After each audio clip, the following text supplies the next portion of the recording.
Hello and welcome, listeners, to Decisive Point, our new podcast series for the U.S. Army War College Press. The Decisive Point gets to the heart of the matter with interviews with some of our most distinguished authors. Today, our distinguished guest is Dr. Jacqueline Deal. She is the author of a special commentary analyzing the Chinese military's use of propaganda against political leaders, U.S. political leaders. Her commentary will appear in the autumn issue of Parameters. Currently, Dr. Deal is the president and CEO of Long-Term Strategy Group. She is also a senior fellow at the Foreign Policy Research Institute. Welcome to Decisive Point, Jackie. Thanks very much, Tony. It's great to speak with you today, and it's always wonderful to work with you and to reach the readers of Parameters and the Army War College and broader Army community. So thank you for the opportunity. Absolutely. So while China's use of media propaganda is well known, your commentary focuses on a series of graphic media cartoons that appear on the website of the People's Liberation Army, or PLA. Why did you choose that angle as a subject for your commentary? Thank you for the question. I think it's safe to say that people by now have heard about the wolf warrior turn in Chinese diplomacy, wherein PRC diplomats are taking much more aggressive, if not openly hostile, stances toward the United States, Australia, Sweden, Canada, the UK, etc. Many Western countries, many US allies have been targeted in tweets on Twitter and in speeches, op-eds, and other public venues. But I hadn't seen any commentary on the PLA's participation in this trend. Normally, when you look at the PLA's website or you read the paper, you find fairly dry, if self-congratulatory, fare. You find cheerleading for realistic training exercises that, quote, hold high the banner of Xi Jinping's latest guidance, or you see a picture of some new piece of hardware that's supposed to be advanced and impressive looking. You find stories about the selflessness or toughness of individual soldiers or units that work hard in adverse conditions, such as high altitudes or very cold climates. Also, you find the occasional theoretical piece about how technology trends are changing warfare, but it's unusual to see such direct attacks on the United States, much less illustrated with insulting graphics depicting the US president. So that really got my attention. And in a way, I think it's reassuring that these graphic and rhetorical attacks didn't make much of an impact here in the United States. I guess that means we didn't see them as much of a threat. On the other hand, when a nuclear-armed major power competitor sees fit to engage in that kind of messaging on the homepage of its military, a homepage which explicitly says that it is authorized by the Central Military Commission of China, of the Chinese Communist Party, of which General Secretary Xi Jinping is the chair, then perhaps it at least presents a useful opportunity for us to try to reverse engineer or deconstruct our competitors' intentions. So that's the argument of the commentary. We can learn from these PLA daily attacks, and they might even have not only misfired in that they fell on deaf ears here, but maybe they backfired in that they suggest that it would be fair game for the US Defense Department and military to start or expand its targeting of the PLA with its own strategic information campaigns. Great. So also in the commentary, you discuss the significance of, and I'm sure I'm going to mispronounce this, Junsheng, a pen name. You reveal that this is a homonym for the voice of the military. What is the role of this person or people behind the pen name?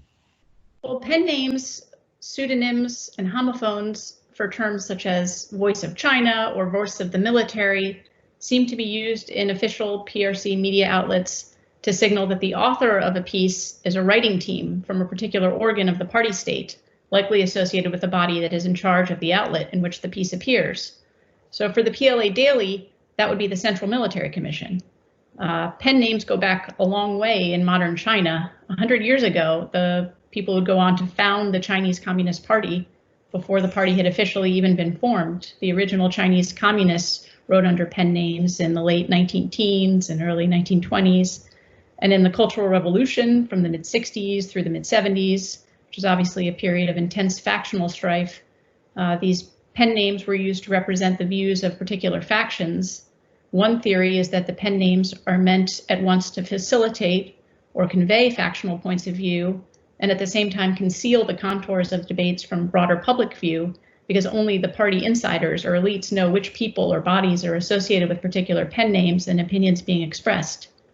Another theory is that more recently, in the so-called reform and opening up period of China, as the media has opened up, as there have been not just quasi-commercial, but now social media outlets for people, it's been harder for the official media to get attention or to stand out.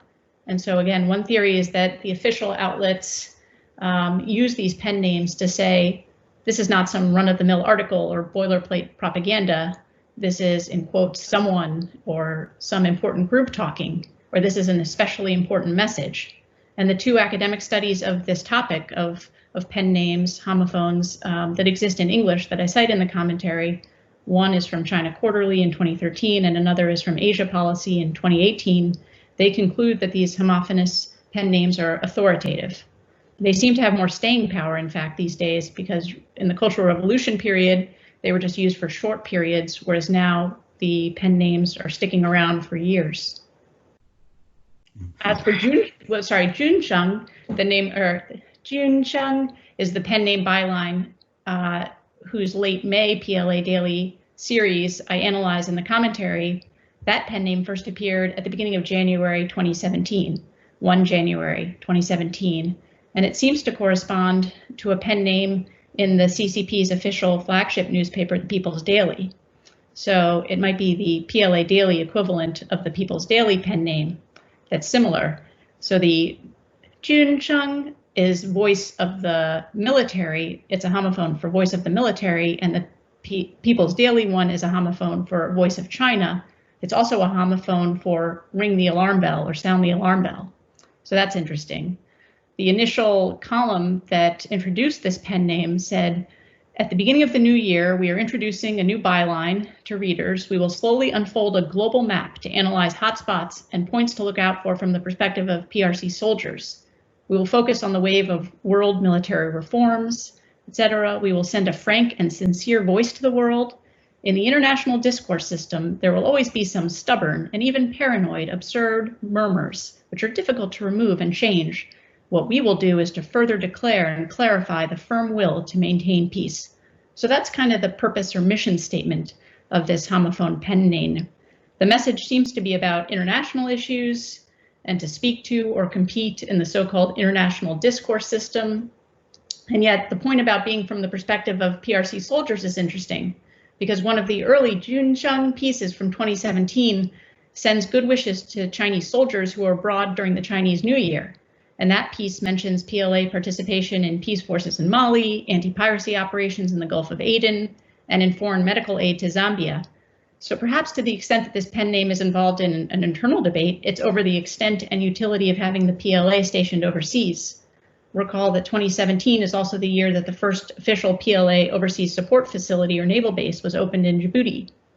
Junsheng seems to justify the PLA's interests and presence overseas. Other pieces since 2017 have promoted the Belt and Road Initiative, attacked Prime Minister Abe in Japan, promoted the PRC's unique role in the Korean Peninsula. And the fact that the Junsheng pieces came out as a series is striking, because I believe that this late May series is the first time the pen name, that byline, has published a series.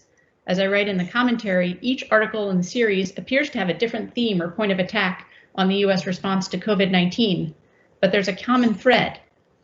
Each article goes after, quote, some or certain American politicians and threatens the United States with dark consequences of our behavior in the aftermath of the virus, especially the fact that we've traced the virus to China and criticized the PRC's handling of it. So now the voice or writing team that rationalizes the PLA's international role is attacking the United States rhetorically and graphically. So as I write in the commentary, I think the theme of blaming some people in our system actually fits in with a longstanding PLA tradition of, quote, enemy disintegration work, or trying to prepare the battlefield by weakening the enemy from within. In this case, the goal seems to be to exacerbate divisions within the US political class over how to handle the PRC in the wake of COVID and more broadly. Yeah, and well, thank you for correcting my pronunciation. But if I could get you to discuss enemy disintegration operations, that term, a little bit more for our listeners, that would be great. Sure. Enemy disintegration operations have a deep history in PRC history. They go back to the founding era, the revolutionary era, and the concept was you can defeat the adversary by weakening it from within. You don't necessarily have to win on the battlefield alone. You can prepare the battlefield by making sure that your opponent is divided. You can recruit the opponent's key officers, personnel. You can work to reduce the opponent's mobilization capacity by acting to aggravate divisions within the enemy camp.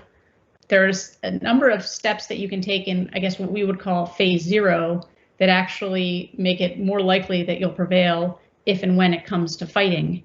And this is a PLA responsibility that is touted. It's considered one of the PLA's magic weapons. The lifeblood is a term that comes up. So it's still today very relevant in PLA daily articles, in Chinese military theory and discourse. It's a serious responsibility or mission of the PLA. And that's not to say that the PLA is the only actor within the CCP or the Chinese party state that engages in efforts of political warfare to shape views abroad, to shape the posture of competitors. There are other party entities, the United Front Work Department, the International Department, liaison offices for the party that work actively to shape foreign views and foreign posture toward the mainland, but the PLA has a prominent role as well. And I wanted to make sure that readers understood that, because the PLA daily pieces that I was focusing on in the piece seem to be part of a kind of political warfare information campaign. And then what I said is, I don't actually think we have to respond symmetrically, and I wouldn't want to recommend that. But the fact that the PLA is engaged means that we can reciprocate in some way, in the way of our choosing, at the time of our choosing, in the place. The Pentagon or the US military can respond, even if you don't buy the idea that Junsheng is focused on justifying the PLA's overseas presence. It's definitely distinct from other PLA daily pen names that are associated with coverage of internal matters, such as PLA modernization or fighting corruption within the PLA. Junsheng is definitely aimed at promoting the PRC's strategic objectives, both with regard to explaining them for domestic audiences and increasingly, it seems, for shaping foreign views as well. So if the PLA or the Central Military Commission on behalf of the PLA is engaging in information campaigns to shape our perspective and the views of relevant third parties internationally about what the PRC is up to, what can we do? I guess the natural target for the US Defense Department or for information operations from the Pentagon would be the PLA itself, as the Defense Department presumably has a comparative advantage in that area, with assets and resources devoted to understanding the shape and capabilities of the PLA to include its weaknesses or its vulnerabilities. While I'm sure that we have some insights that we prefer not to disclose, others are common knowledge. It's well publicized in both Mandarin and English that PLA veterans regularly launch mass protests in China, for instance. It's well publicized in both languages that in 2017, the PLA scrapped its National Defense Student Program, a reserve officer training program for students at civilian universities, which had been started in 1998. So as I suggest in the commentary, why not broadcast at least the question of whether there might be serious issues with PLA recruiting and morale?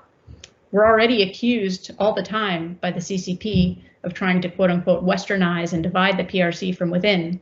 So disclosing or rebroadcasting publicly available information isn't going to change that equation. And this sort of information effort could have potentially competitively useful effects. In terms of the PRC domestic context, economic inequality there is at an all-time high, and the Chinese Communist Party justifies its privileges and its requisitions on the grounds that it has advanced the Chinese nation and is uniquely positioned to protect it.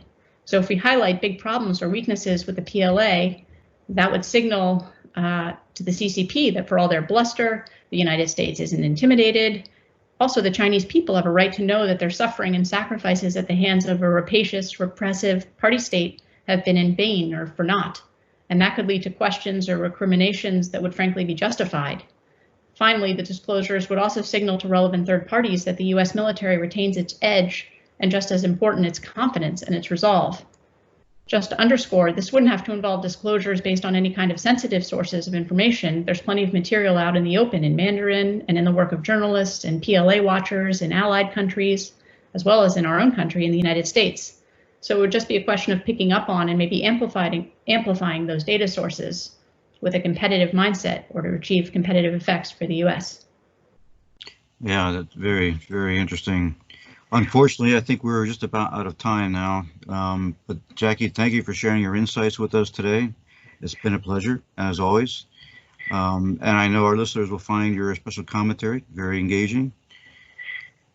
For now, all you listeners, I hope you've enjoyed today's episode of Decisive Point. Thank you very much.